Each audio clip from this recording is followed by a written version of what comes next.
Hi guys, start हो गया video.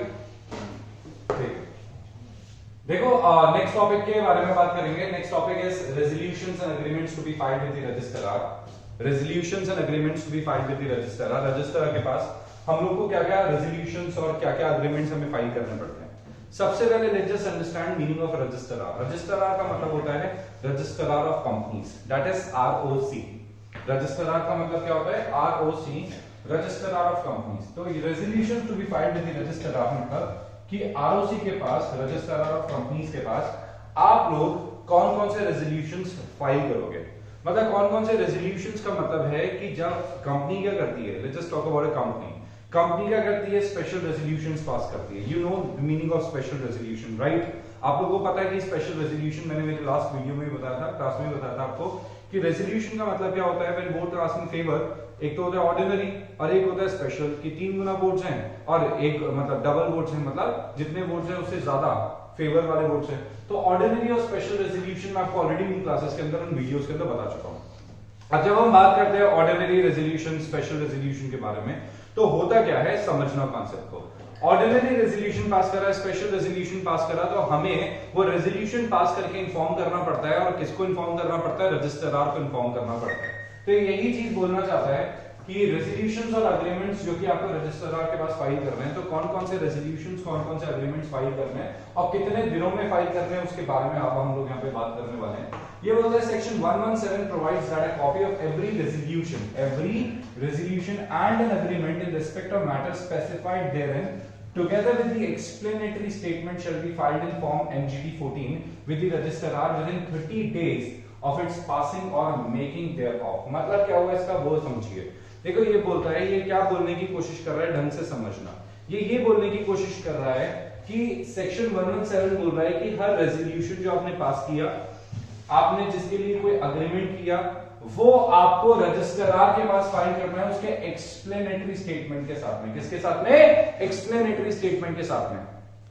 अब क्वेश्चन हमारे सामने आता है, एक्सप्लेनेटरी स्टेटमेंट क्या है? मैंने आपको समझाया था कि जब हम कोई स्पेशल बिजनेस डील करते हैं, मैंने आपको कहा था 2 तरीके के बिजनेस जो ट्रांजैक्ट किए जाते हैं, हमारे एजेंडाज होते हैं मीटिंग को डिस्कस करने के। तो एक तो होता है ऑर्डिनरी बिजनेस, एक होता है स्पेशल बिजनेस। ऑर्डिनरी बिजनेस कौन सा होता है? ऑर्डिनरी बिजनेस वो बिजनेस होते हैं जो 4 बिजनेसेस हैं, ठीक है? क्या क्या?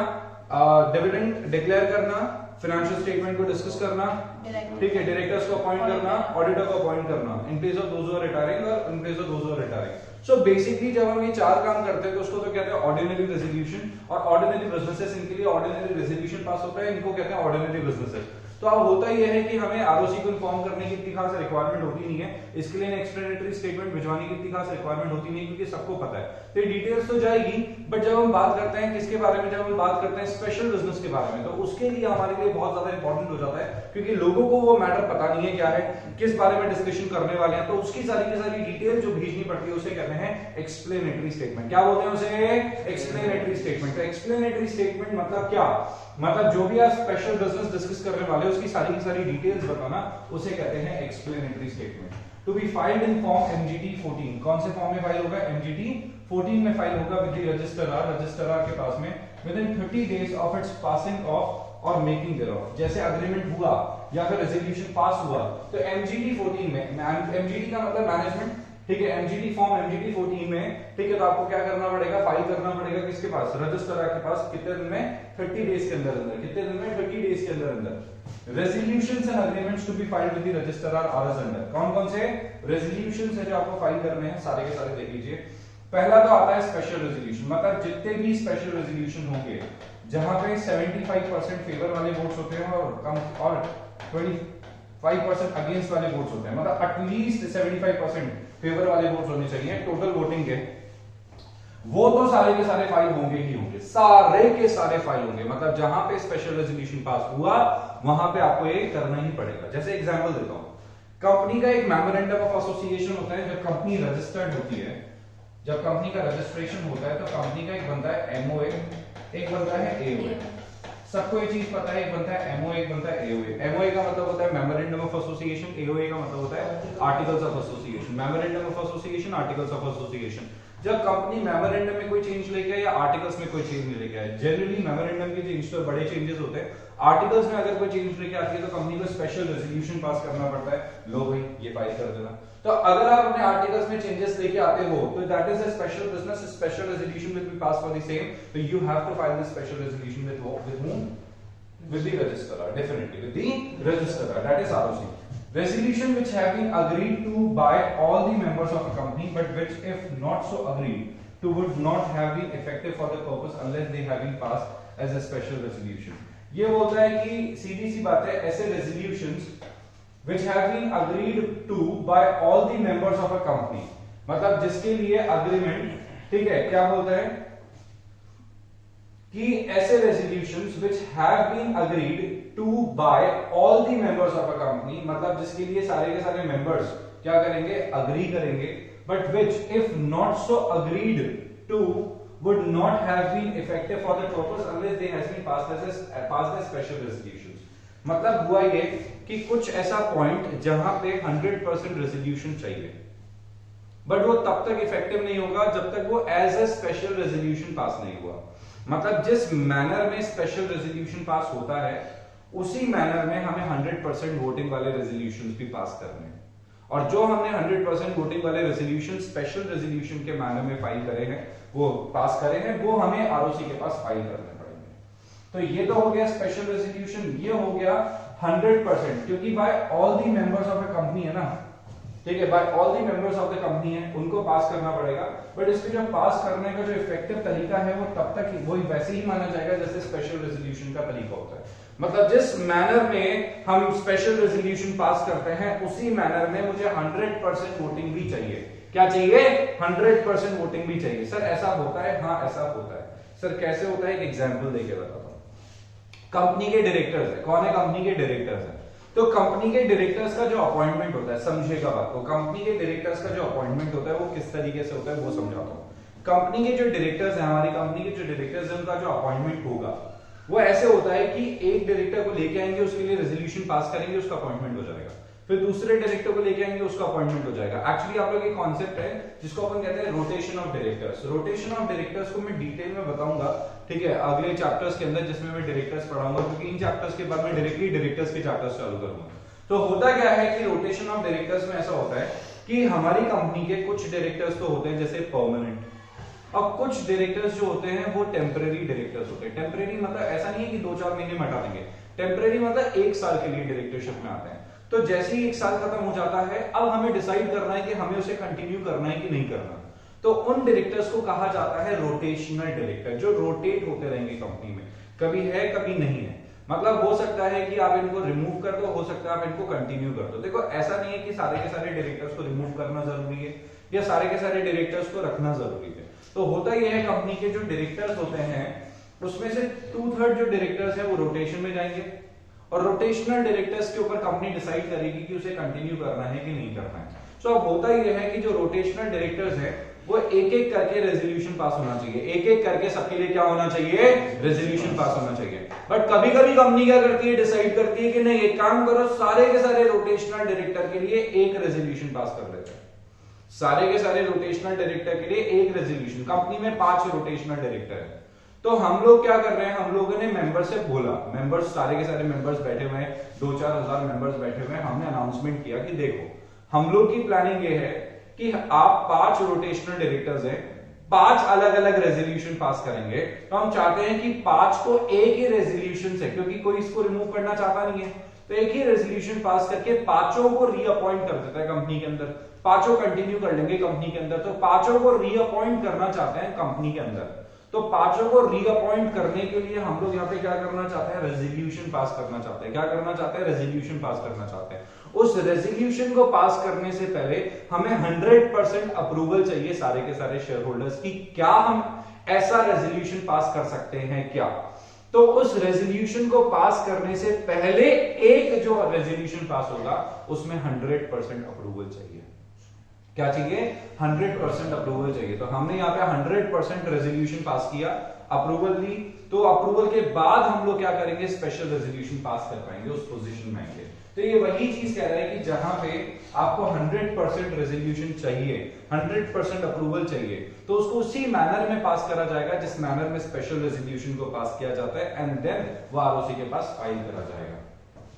Any resolution of the board of directors or agreement executed by a company relating to the appointment, reappointment, renewal of the appointment or variation of the terms of appointment of a managing director.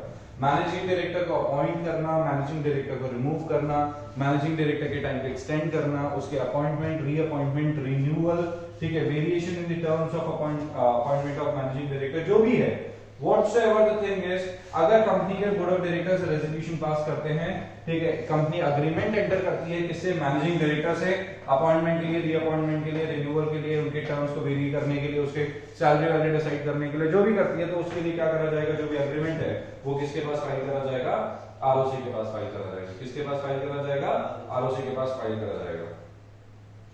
Next आता है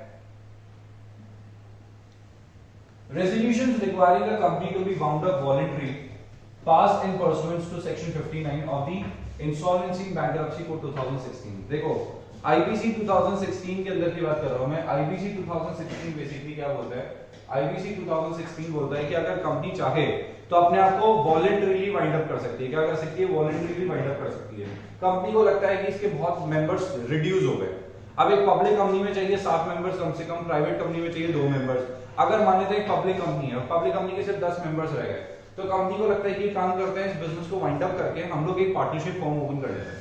तो company अगर कुछ भी business को wind up करना चाहती है, देखो वाइंड अप का मतलब जरूरी नहीं है कि आप बिजनेस फ्यूचर में कंटिन्यू नहीं कर सकते, कंपनी बंद कर रहे हो आप, बट जरूरी थोड़ी है कि आप लीगल और कोई तरीके से अपना बिजनेस चालू नहीं कर सकते। और converting into a cooperative society, तो वो आपके ऊपर डिपेंड करता है कि आप क्या करना चाह रहे हो।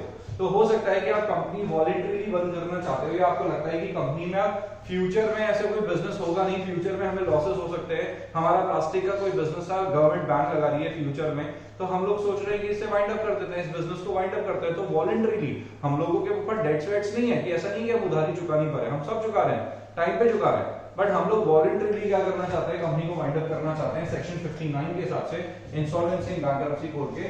तो इसके लिए क्या करना पड़ेगा, हमें जो रेजोल्यूशन हमें पास करना है, जो हम लोग रेजोल्यूशंस पास कर रहे हैं इस कंपनी को बंद करने के लिए, वो हमें रेजोल्यूशंस किसके पास फाइल करने पड़ेंगे, accordingly resolutions will be filed to the, जल्दी बताइए किसके पास, आरओसी के पास।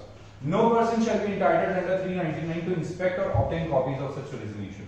इस रेजोल्यूशन की कॉपी कोई भी क्या नहीं कर सकता, आके ऑब्टेन नहीं कर सकता, वेरीफाई नहीं कर सकता, कोई भी मेंबर आके रेजोल्यूशन की कॉपी को नहीं देख सकता। कौन से, इन रेजोल्यूशन की कॉपी को, कौन से वॉलंटरी है ना, तो उसके बाद अगर आपने अप्रूव कर दिया तो you can not see that resolution की copy. This clause shall not apply to a banking company in respect of a resolution passed to grant loans or give guarantee or provide security in respect of loans under clause F of subsection 3 of section 179 of the act in the ordinary course of its business। ये जो clause है, ठीक है, किसके ऊपर apply नहीं होता, banking company के ऊपर अप्लाई नहीं होता। मतलब बैंकिंग कंपनी रेजोल्यूशन पास करती है लोन वोन देने के लिए, गारंटी देने के लिए, सिक्योरिटी, क्योंकि उसका तो काम ही यही है, ठीक है। तो ऑर्डिनरी कोर्स ऑफ बिजनेस में अगर आपने कोई अग्रीमेंट किया तो वो आपको किसको फाइल नहीं करना, वो आपको फाइल नहीं करना आरओसी के पास, क्योंकि ये तो आपका बिजनेस है। आज बैंक का काम ही क्या होता है, लोन देना, सिक्योरिटी देना, गारंटी देना, बैंक का तो काम ही यही है। अब बैंक तो ये काम करते ही रहता है, तो कितनी कॉपीज फाइल करोगे यार, बैंक तो एक दिन में 100 लोन दे देता है, 1000 लोन दे देता है, तो उसकी कॉपीज फाइल करते रहोगे क्या, ठीक है। तो ऐसा तो पॉसिबल नहीं है। तो ये जो क्लॉज है किसके ऊपर अप्लाई नहीं होता, ये अप्लाई नहीं होता किसके ऊपर, बैंक के ऊपर, ऑर्डिनरी कोर्स ऑफ बिजनेस में। बट बैंक ने अगर डायरेक्टर को अपॉइंट करा, मैनेजिंग डायरेक्टर को अपॉइंट करा, बैंक ने कोई बड़ा डिसीजन लिया, डिविडेंड डिक्लेयर किया, या बैंक कोई स्पेशल रेजोल्यूशन पास करती है, तो उस केस में बैंक को भी क्या करना पड़ेगा, उसकी कॉपी आरओसी के पास फाइल करनी पड़ेगी। बट जो उसके क्या है, जो उसके ऑर्डिनरी कोर्स ऑफ बिजनेस के वर्क है, जैसे लाइक लोन देना, गारंटी देना, सिक्योरिटी देना, उन सब के एग्रीमेंट्स बैंक को फाइल करने की जरूरत नहीं है। If you have any doubt you can ask direct. बोलिए, डाउट है आगे? उसमें भी तो ऑर्डिनरी कोर्स में नहीं करते हम, उसमें भी तो स्पेशल रेजोल्यूशन ही करते हैं। स्पेशल ऑर्डिनरी कोर्स नहीं, ऑर्डिनरी बिजनेस बोला मैंने। हाँ, उसमें भी तो special ordinary course of business मतलब नॉर्मल एग्रीमेंट्स, और वहां पे अगर कोई बड़े एग्रीमेंट्स होते तो वो तो सारे के सारे फाइल होंगे ही होंगे। इसमें भी तो आपने ये बोला, कंपनी जब कोई रेजोल्यूशन पास करती है, अग्रीमेंट करती है, तो अग्रीमेंट करते टाइम पे कंपनी को ऑलरेडी कंपनी को क्या करना पड़ता है, रेजोल्यूशन पास करने पड़ते हैं। आज अगर कंपनी किसी से कॉन्ट्रैक्ट करना चाहती है तो कंपनी कॉन्ट्रैक्ट करने के लिए या तो कंपनी के पास पावर्स ऑलरेडी और नहीं है तो company need to ask their shareholders, तो पूछना पड़ेगा। वो ऑर्डिनरी बिजनेस तो चार ही होते हैं, ऑर्डिनरी कोर्स ऑफ बिजनेस अलग होता है, ऑर्डिनरी बिजनेस अलग होता है। ऑर्डिनरी बिजनेस मतलब जो ये चार बातें दे रखी है। ऑर्डिनरी कोर्स ऑफ बिजनेस मतलब जो रैंडम है, रोज के कॉन्ट्रैक्ट्स हैं, मतलब मैंने कुछ बेचे, समझना बात को। कंपनी है, अब कंपनी का काम क्या है, माल बना के बेचना। कंपनी कौन सी है, कंपनी कोई सी भी हो सकती है। मान लो कंपनी कौन सी है, एप्सन है।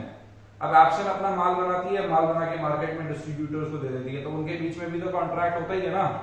तो that is ordinary course of business के कॉन्ट्रैक्ट, और वो फाइल करने की आपको जरूरत नहीं है। तो ना तो आपको ऑर्डिनरी बिजनेस इस तरीके से फाइल करने की जरूरत है, क्योंकि वो तो वैसे भी एनुअल फाइलिंग में जाएगा ही जाएगा।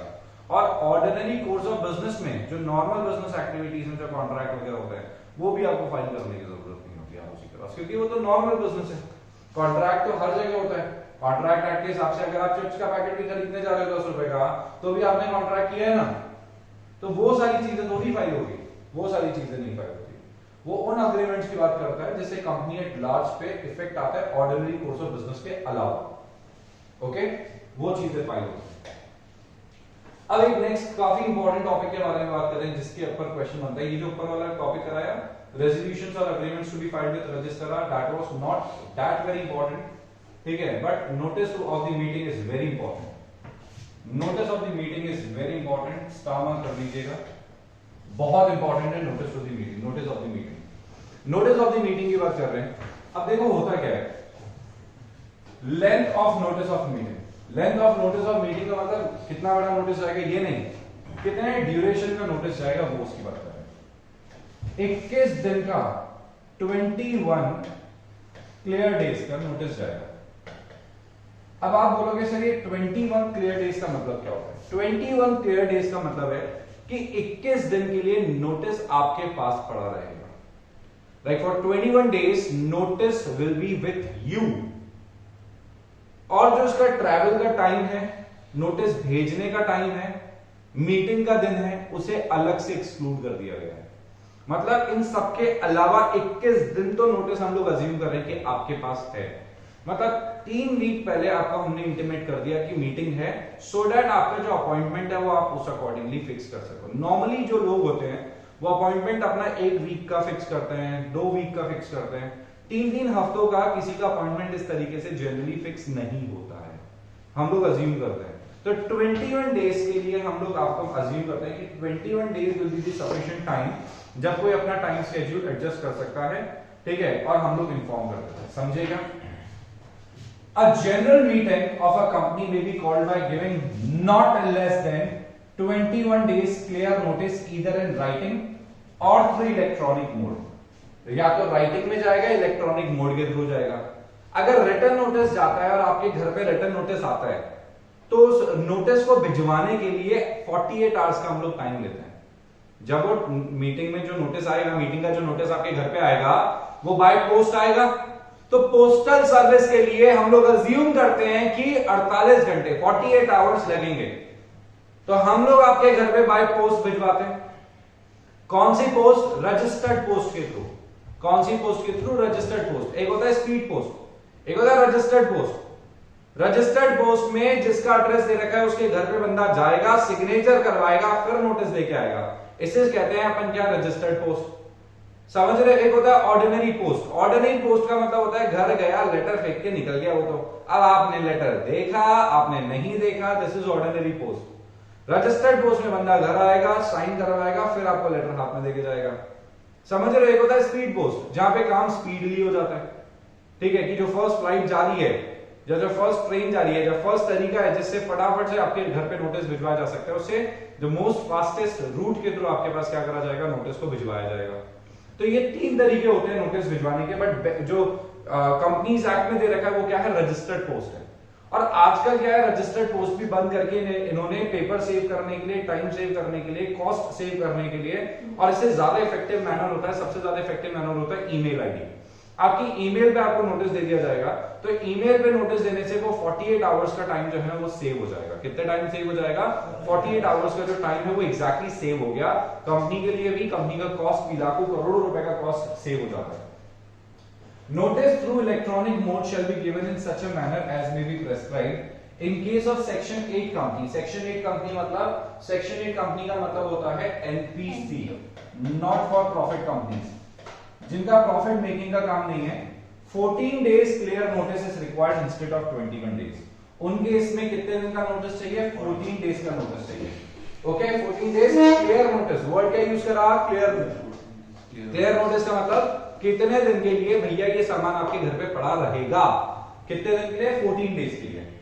Clear days means exclusive of the day of the notice of service, जिस दिन नोटिस भिजवाया वो दिन, and the day on which the meeting is held, और जिस दिन मीटिंग होगी उस दिन को एक्सक्लूड करा जाएगा.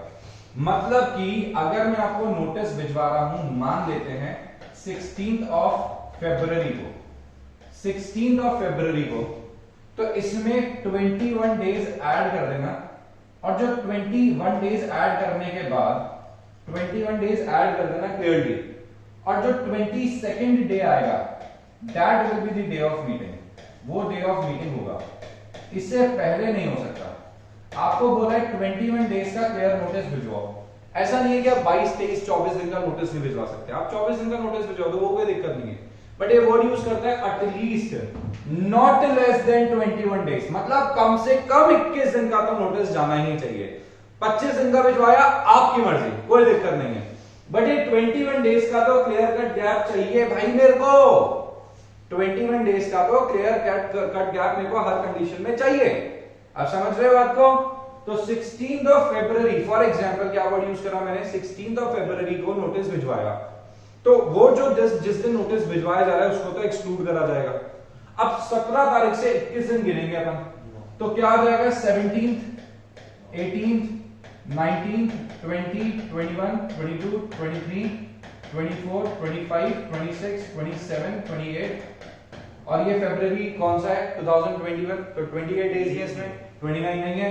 फिर 1st of March, 2nd, 3rd, 4th, 5th, 6th, 7th, 1, 2, 3, 4, 5, 6, 7, 8, 9, 10, 11, 12, 13, 14, 15, 16, 17, 18, 19, 20, 21 दिन. मतलब 9 तारीख, यानी कि 9 तारीख को हो गई 21 दिन, और 22nd डे मतलब कौन सा हो गया? 10 तारीख. मतलब कम से कम 10 तारीख को मीटिंग होगी.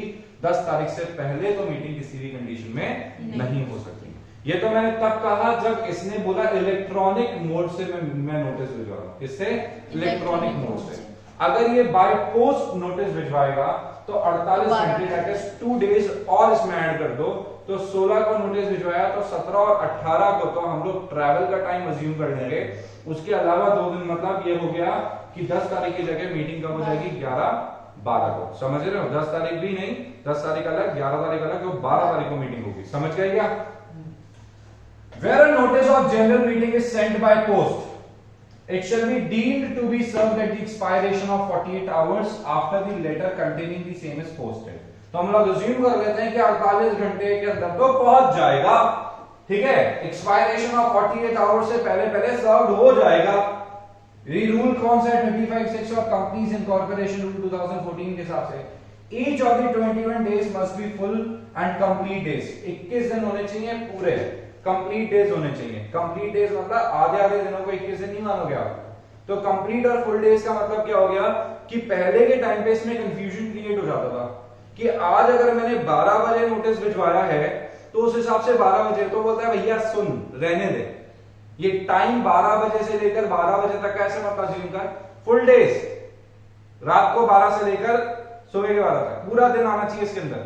तो पहले के टाइम पे क्या होता था कि 2 बजे नोटिस भिजवाया ना तो उसके हिसाब से काउंटिंग करते थे. अभी इन्होंने सिस्टम में, अरे सुनो यार, क्या क्यों सीधे होल डेज लो, पूरा दिन चाहिए अब हमें. समझ गए? तो ये वो उन्होंने रैंडम चीजें बंद कर दी, कंफ्यूजन खत्म कर दिया. The day of which on which the notice is deemed to be served on the members and the day of the general meeting have to be in addition of 21 days. साफ बोल दिया, जिस दिन notice भिजवाया और जिस दिन meeting है उनको तो एक्सक्लूड करा जाएगा. यानी कि कुल मिला के अगर अपन शॉर्ट में बात करें नोटिस के बारे में, तो नोटिस के कुछ दिन ऐसे हो गए कि एक तो है day of serving of notice, जिस दिन नोटिस भिजवाया जाएगा. Day of serving of notice 1 day, ठीक है. डे ऑफ मीटिंग 1 डे, ठीक है। और service period 2 days. Service period by post 48 hours, 2 days 48 hours, समझ गए। और क्लियर डेज 21। तो कुल मिला के नोटिस कितने दिन का हो गया? 25 डेज का।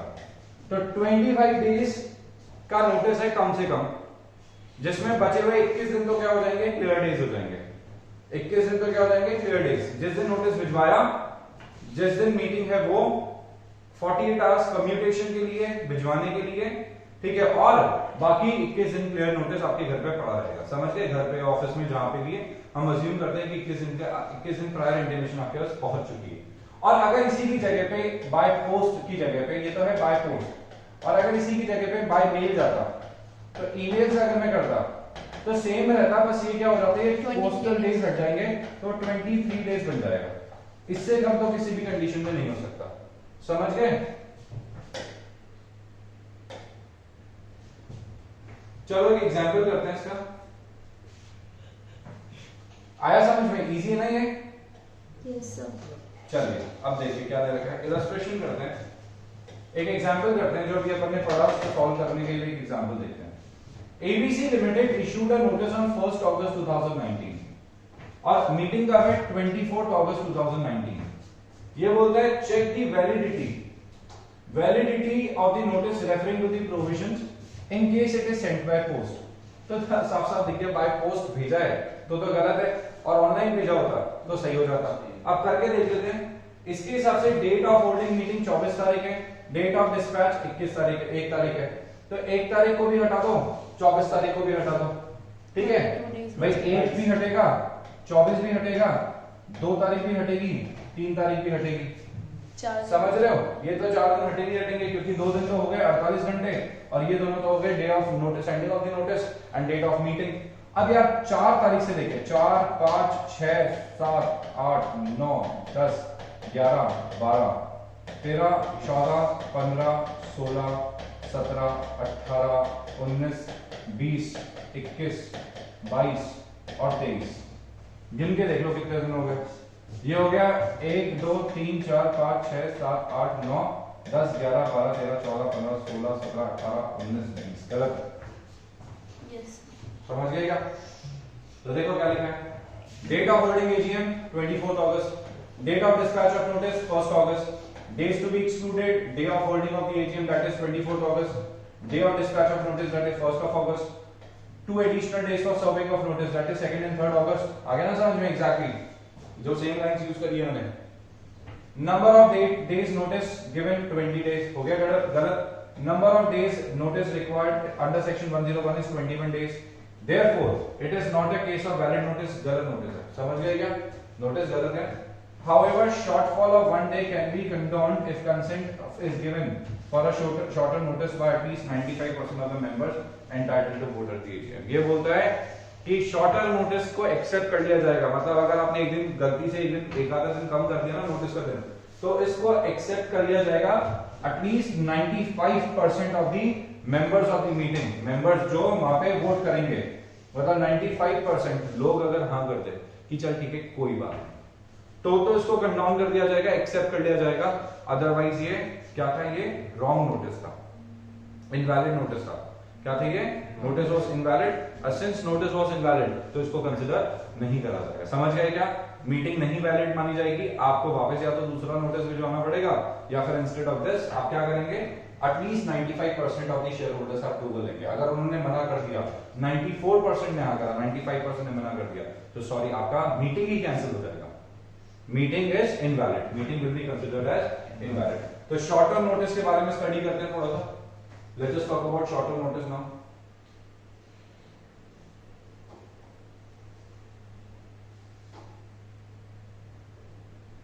देखिए शॉर्टर नोटिस क्या बोलता है?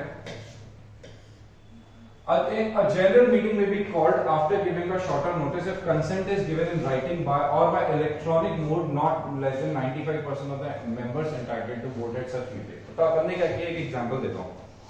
ऊपर वाले एग्जांपल को लेके चलते हैं। अपन ने नोटिस भिजवा दिया। क्या भिजवा दिया? नोटिस भिजवा दिया। अब सबको पता लग गया कि ये तो गलत नोटिस था, अपने को पता लग गया कि ये तो गलत नोटिस था। अब सिंस नोटिस वाज रॉन्ग, तो व्हाट डू वी रिक्वायर? हम लोग को क्या चाहिए? अब भाई नोटिस तो गलत दे दिया हमने, तो सिंस हम लोगों ने नोटिस गलत दे दिया तो हमने सबको मेल भेजा। क्या भेजा? मेल भेजा। या बाय पोस्ट आपने सबसे कंसेंट लेने के लिए बाय पोस्ट आपने मेल भेज दिया। आप दोनों तरीके से इलेक्ट्रॉनिक वे में पूछ सकते हो और वैसे ही पूछ सकते हो। और आपने सबको बोला कि यार आप इलेक्ट्रॉनिक वे में हमें फटाफट से जवाब दो। 95% ऑफ दी मेंबर्स जो कि वहां पे वोट कर सकते थे उन्होंने आपको जवाब दे दिया कि कोई दिक्कत नहीं है, हम लोग इसे एक्सेप्ट करते हैं, तो आपका जो नोटिस है वो वैलिड मान लिया जाएगा। Otherwise you have to postpone the meeting. आपको 24 तारीख की जगह जो भी नेक्स्ट डेट आप डिसाइड करते हो जिसमें 21 दिन का ट्रायल इंटीमेशन जाएगा, आप नेक्स्ट डेट डिसाइड करेंगे। समझ गए क्या? वो नोटिस वो इनवैलिड हो जाएगा। A general meeting may be called after giving a shorter notice that specified the subsection if consent in writing or by in writing, या तो written consent आ जाए, electronic mode से consent आ जाए, is accorded thereto. In case of AGM के case में कितने लोगों की आपको अप्रूवल चाहिए? 95% की। कितने की अप्रूवल चाहिए? 95% की। Of the members entitled to vote thereat, and in case of any other general meeting by members of the company, अगर एजीएम है तो 95%, ठीक है।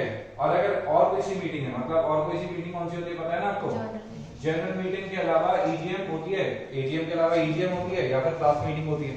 तो उस कंडीशन में बोलता है इन case of any other general meeting. तो एनी अदर जनरल मीटिंग मतलब बोले तो ईजीएम की बात कर रहा है। It is particularly talking about EGM, specifically talking about EGM. या एजीएम है, बोलता है एजीएम, या फिर बची हुई एनी अदर जनरल मीटिंग मतलब ईजीएम होगी। Holding, If company has a share capital, अगर कंपनी के पास शेयर कैपिटल है, क्योंकि कंपनी ठीक है के पास हो सकता है कंपनी के पास शेयर्स नहीं हो सकता है कंपनी ठीक है नॉट लिस्टेड बाय शेयर्स हो, अनलिमिटेड लायबिलिटी कंपनी हो, ठीक है। तो majority number of members entitled to vote and who represent not less than 95% of such part of the paid share capital, ठीक है, and gives a right to vote of the meeting. तो ठीक है, कोई दिक्कत नहीं है। सुनो, वही तो सही बात बोल रहा है, कोई डिफरेंस ही नहीं है। जिनके पास 95% शेयर्स है और वोटिंग पावर है वो लोग बोल देंगे, और कंपनी के पास अगर शेयर कैपिटल नहीं है तो कोई बात नहीं, 95% ऑफ द वोटिंग पावर, खत्म बात। तो सेम ही तो लाइंस है, कोई दिक्कत नहीं, कोई डिफरेंस नहीं है। सो in case of AGM 95% of the voting power, and in case of EGM it is also 95% of the voting power, but just in case company दो अलग अलग तरीके की हो गई। पहली कौन सी हो गई? पहली हो गई शेयर कैपिटल वाली, 95% ऑफ द शेयर्स जिनके पास है, ठीक है, तो 95% ऑफ द शेयर्स जिनके पास है। तो लिखा है 95% of such part of paid up share capital, 95% paid up share capital वाले लोग। हो सकता है उनके पास वोटिंग थोड़ी सी कम हो सकता है उनके पास वोटिंग 93% की हो, बट शेयर्स उनके पास 95% होने चाहिए। और नीचे वाले में बोलता है 95% क्योंकि शेयर्स तो है नहीं, तो 95% वोटिंग पावर चाहिए। Okay, where any member of a company is entitled to vote only at some resolution or resolutions to be moved at a meeting and not on the others, those members shall be taken into account for the purpose of this subsection in respect of the former resolution or resolutions in non-respect of the later. ये क्या बोलता है? Where any member is of a company is entitled to vote only on some resolutions or resolutions to be moved at meeting and not for the others, those members shall be taken into account for the purpose of subsection respect of former resolutions. Actually क्या होता है, कुछ members ऐसे हैं जो लोग सिर्फ meeting के अंदर हम 4 बातें डिस्कस करने वाले हैं। मान लेते हैं मीटिंग के अंदर हम लोग कितनी बातें डिस्कस करने वाले हैं? 4 बातें डिस्कस करने वाले हैं। उन 4 बातों में से मैं कंपनी के अंदर कुछ इस तरीके से इंटरेस्टेड हूं कि मैं 2 बातों के लिए रेजोल्यूशन पास नहीं कर सकता। मैंने क्या कर सकता? 2 बातों के लिए रेजोल्यूशन पास नहीं कर सकता। I should be excluded for these 2 terms, these 2 things, and I can resolute for only 2 things. मैं सिर्फ रेजोल्यूशन पास कर सकता हूं कितने के लिए? 2 चीजों के लिए। तो मुझसे जो अप्रूवल ली जाएगी ना, वो 95% के अंदर जो मेरे को काउंट करा जाएगा, इन 2 के लिए काउंट करा जाएगा। कितने के लिए काउंट करा जाएगा? 2 के लिए। मतलब एक एग्जांपल देता हूं। मान लो मेरे पास, मान लेते हैं, अज्यूम करते हैं कि मेरे पास कंपनी के 5% शेयर है। कितने परसेंट शेयर है? 5% शेयर है। उन 4 रेजोल्यूशंस के अंदर से या 4 बिजनेस के अंदर से मैं 2 में तो वोट कर सकता हूं और 2 में मैं वोट नहीं कर सकता। 2 में मेरे को अलाउड नहीं है कि वोटिंग, बट मुझे 2 में वोटिंग अलाउड है। आप समझना बात को, मुझे 2 में वोटिंग अलाउड नहीं है बट मुझे 2 में वोटिंग अलाउड है। तो यहां पे मुझे 95% में इंक्लूड करा जाएगा, समझ गए क्या? और मैं यहाँ पे बोल सकता हूँ कि हाँ ठीक है कोई दिक्कत नहीं है, और यहाँ पे वो मुझसे पूछेंगे भी नहीं इसके लिए, और यहाँ पे मुझे काउंट ही नहीं करा जाएगा। तो मेरे 5% वोट हटा दो तो 95% के अंदर से ही रेजोल्यूशन पास करेंगे, समझ गए क्या? मतलब बचे हुए जो 95% है वही 100% अज्यूम कर लो, और उस 95% के अंदर से जो 95% जो है उसका 95% ऑफ रेजोल्यूशन पास करा जाएगा। तो you will not be counted for the same. तो जिन वोट्स के लिए आपकी जरूरत नहीं है या आप रेजोल्यूशन पास नहीं कर सकते, तो उनके लिए जितने बचे हुए लोग हैं उनका 95% का अप्रूवल चाहिए, और जहां पे आपको काउंट करा जा सकता है तो वहां पे तो 95% ऑफ टोटल चाहिए। समझ आ गई बात? तो ऐसे जिसको पॉइंट समझ नहीं आया। नेक्स्ट दे रखा है, देखिएगा नेक्स्ट टॉपिक बात करते हैं, कंटेंट्स ऑफ द नोटिस। अब नोटिस भेजा क्यों जाता है, क्यों भेजा जाता है बताओ भाई? नोटिस इसलिए भेजा जाता है ताकि नोटिस से आपको इंटीमेट किया जा सके that you have a meeting on this and this date, this and this time, this and this place, यही सब बताने के लिए आपको नोटिस दिया जाता है। फोन साइलेंट कर दिया मैंने, आप लोग के फोन साइलेंट है, ठीक है। तो contents of the notice, notice क्यों? ताकि नोटिस आपको बता सके भैया किस दिन मीटिंग है, किस दिन, किस टाइम पे, किस जगह पे, कहां पे आना है, वगैरह वगैरह सारी डिटेल्स तो बतानी पड़ेगी। नहीं तो सिर्फ ऐसे हाँ कि इस हम मीटिंग ऑर्गेनाइज कर रहे हैं, अरे भाई कब, कहां, ये तो होना चाहिए। मीटिंग का एक टाइम है, एजेंडा है, इस टाइम पे ये करेंगे, इस टाइम पे ये करेंगे, इस टाइम पे वेलकम होगा, ये होगा, वो होगा, इस टाइम पे एंट्री होगी, इस टाइम पे हम चालू कर देंगे, इस टाइम पे डिनर होगा, ये होगा। तो सारी चीजें यू नीड टू इन्फॉर्म। शादी का इवेंट होता है तो इन्फॉर्मेशन आती है कि नहीं आती है? उसमें भी तो देते हैं ना कार्ड के अंदर कि देखो these are like timings, so everybody is busy in their life, you should inform them, ठीक है, by giving a prior notice. समझ आई बात? तो यही चीज बोल रहा है कंटेंट्स ऑफ नोटिस में कि section 101 subsection 2 provides that every notice of the meeting shall specify the place, date, day and the hour of the meeting. Place किस जगह पे, किस दिन, ठीक है, किस दिन, डेट पे, किस दिन मतलब कौन सी डे है, डे क्या है भाई, मंडे को, ठीक है, कंपनी के हेड ऑफिस नरिमन पॉइंट पे, जो कंपनी का हेड ऑफिस नरिमन पॉइंट पे है, ठीक है, या फिर अंधेरी में है, मतलब मुंबई बेस्ड कंपनी भी तो, ठीक है, प्लेस का, डेट मान लेते हैं 16 of March, day Monday, hour 2 बजे से 1 बजे से 12 बजे से 11 बजे से कितने बजे से, shall and shall contain a statement of the business. ये सारी बातें हम लोग डिस्कस करेंगे, ये सारी बातें जो नीचे लिखी हुई है हम लोग डिस्कस करेंगे। Place of the meeting, the notice should state the place where the general meeting is scheduled to be held, कहां पे होगी। In case of AGM, annual general meeting, the place of the meeting has to be either the registered office, या तो registered office में होगी, at some other place within the same city, town, village, जहां पे registered office situated है।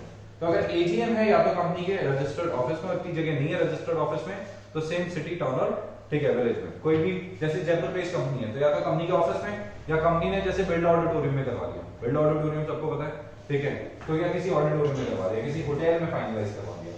Explanation to Rule 17(2) of the Companies Management and Administration Rule 2014 states that requisitioners should convene meeting at registered office or some city town where the registered office is situated, and such meeting should be convened on any day except national holiday। ये बोलता है किसी भी दिन meeting बुलाओ कोई दिक्कत नहीं है, एक्सेप्ट नेशनल हॉलिडे। किस दिन नहीं बुला सकते?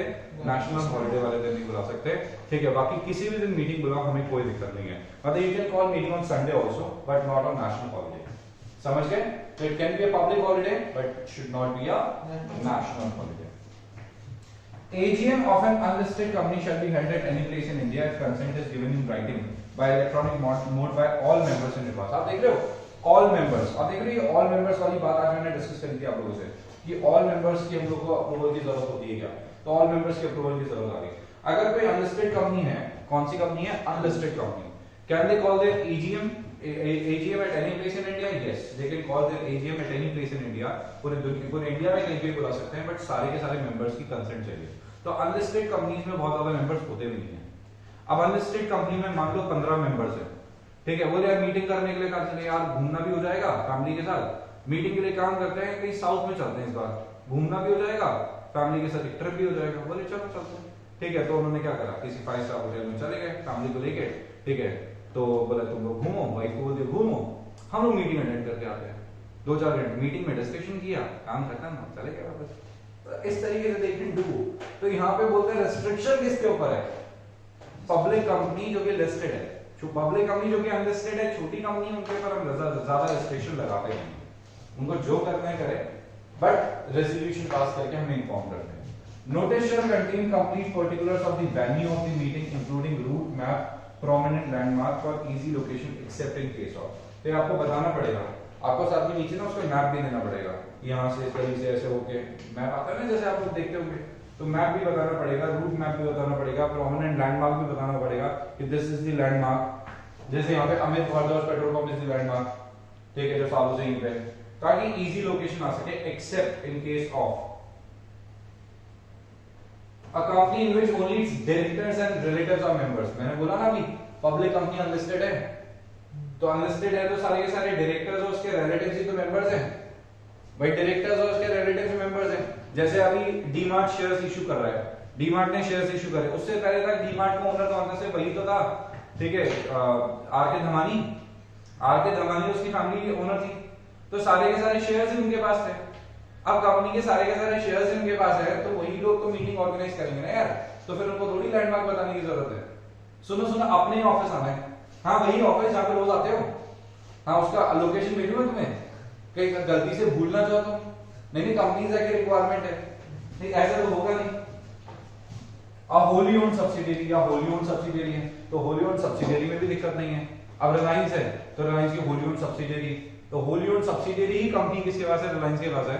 जैसे जियो थी, जियो प्लेटफॉर्म्स लिमिटेड, तो जियो किसकी सब्सिडियरी थी, Holi own subsidiary of Reliance industries limited. तो वहां पे आपको ये सब लोकेशन बताने की जरूरत नहीं होगी।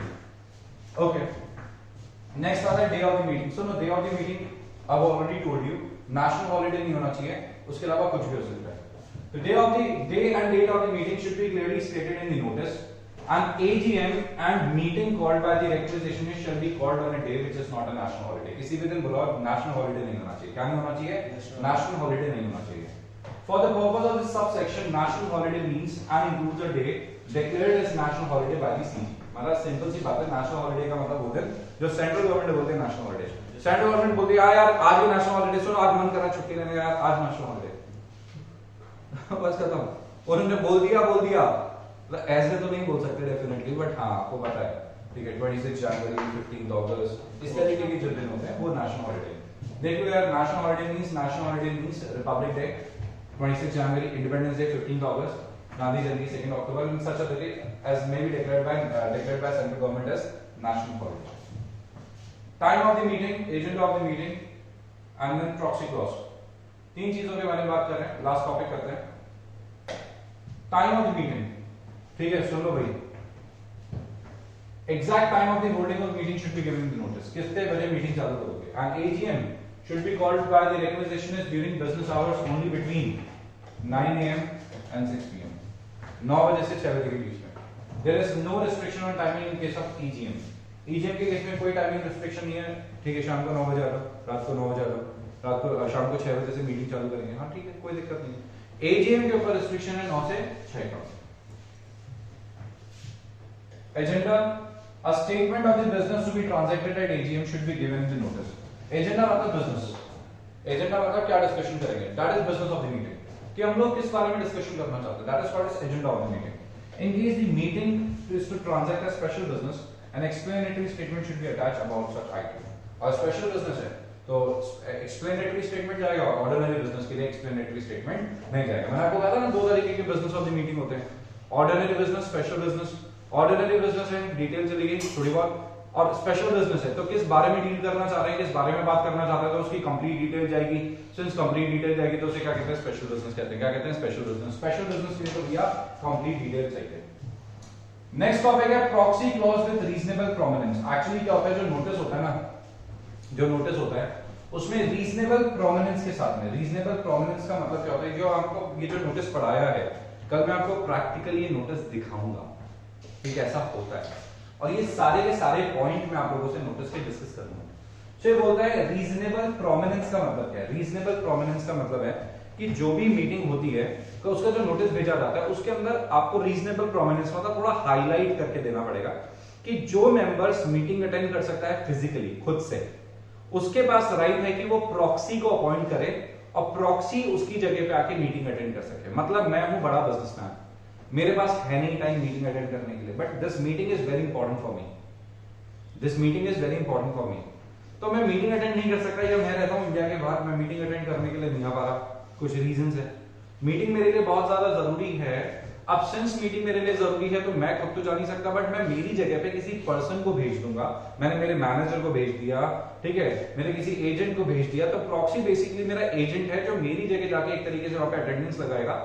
बट प्रॉक्सी बोल नहीं सकता है, प्रॉक्सी शो ऑफ हैंड से वोट नहीं कर सकता है, सिर्फ पोल की डिमांड कर सकता है, पोल पे वोट कर सकता है। तो मैंने उसे समझा के भेज दिया कि पोल की डिमांड है तो तुम कर देना, पोल के ऊपर वोट करने का है तो तुम कर देना।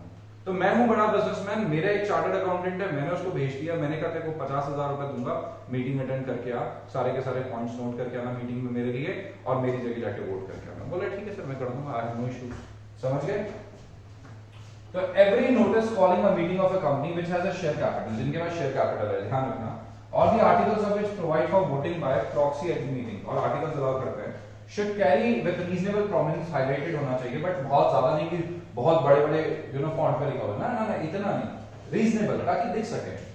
A statement that member entitled to attend and vote is entitled to appoint a proxy, जो मीटिंग अटेंड कर सकता है, मीटिंग में वोट कर सकता है, वो प्रॉक्सी को अपॉइंट कर सकता है, ठीक है, वन और मोर प्रॉक्सी को अटेंड बोल सकता है अटेंड करने के लिए, to attend and vote instead of himself, and that a proxy need not be the member of the company.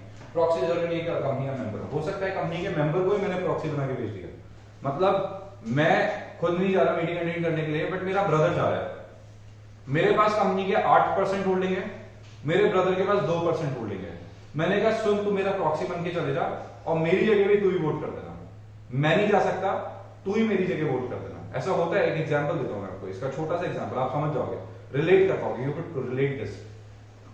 हम लोग के ग्रुप में एक मेरी फ्रेंड की शादी थी, हम लोग को 3-4 जनों को इन्विटेशन था। अब 4 जनों में से हम लोग कितने जने गए थे? 2 जने गए थे, मगर जो गिफ्ट गया था ना वो चारों की तरफ से गया था। आप समझ रहे हो, गिफ्ट जो गया वो चारों की तरफ से गया, वो 2 जने आ नहीं पाए, क्योंकि कुछ टाइम पहले एक बंदे की शादी हुई थी, वो आउट ऑफ इंडिया गया हुआ था, ठीक है, और एक पता नहीं किस रीजन की वजह से नहीं आई थी, तो हमें पता नहीं है। अब उन्होंने क्या, मेरे को याद नहीं है, तो उन्होंने क्या करा, उन्होंने कहा कि यार गिफ्ट दे रहे हो, उसमें हमारा कॉन्ट्रीब्यूशन भी ले लो, ठीक है, हमसे पैसे ले लेना, तुम ये गिफ्ट बढ़ा के, अमाउंट बढ़ा के, मतलब इतना बना के तुम उसे गिफ्ट दे देना। हमने उसे गिफ्ट दे दिया और लिफाफे पे चारों का नाम लिख दिया। वी वर लाइक प्रॉक्सी, मैं मेरा तो काम करने गया, साथ में उसकी जगह पे उसका काम करके आ गया, तो मैं कंपनी का मेंबर हूं और मैं काम करके आ गया। और इंस्टेड ऑफ दिस, ठीक है, मैं मालवीय नगर में रह रहा हूं, मैं मालवीय नगर में हूं, मेरे किसी फ्रेंड का फोन है, यार उधर बगल में मेरे किसी दोस्त का फंक्शन है, मैं जा नहीं पाऊंगा, तो मेरी जगह लिफाफा लेके आ जा। तो मैं कुछ भी नहीं हूं, I don't know that marriage, मैं तो जानता भी नहीं उस शादी को, मैं जानता भी नहीं हूं, मैं कुछ नहीं जानता, तो मैं गया, मैं जाके लिफाफा लेके आ गया, बोले इन्होंने ये भिजवाया है आपके लिए, मैं गया, मैं देके वापस आ गया ना, मैंने वहां पे खाना खाया, बिकॉज़ आई एम प्रॉक्सी। ये सारे काम मैं नहीं कर सकता, मैं उनसे बातें करूं, उनके परिवार वालों से मिलूं, ठीक है, खाना वाना खाऊं, तो ये मेरे को अलाउड ही नहीं है, because I am proxy. But अगर मैं मेंबर हूं तो मैं सारी चीजें करूंगा, आई स्पीक अप। आप समझ रहे हो? तो उसी तरीके से जो मेंबर मीटिंग में जाता है, he can speak up, but proxy nobody knows you, वो यू कौन, उसने भेजा है, वो बोलेगा आके, तू नहीं बोल सकता, तू अपना काम कर, वोट करना है ना, वोट कर, खत्म। आई बात समझ में? ठीक है। One or more proxies to attend and vote instead of himself, and that proxy need not to be member, जरूरी नहीं है कि वो मेंबर हो, है तो अच्छी बात है, नहीं है तो कोई बात नहीं। बताइए इसमें कोई डाउट है? बोलो। तो क्लास वाइंड अप करें आज की, ठीक है, वीडियो में।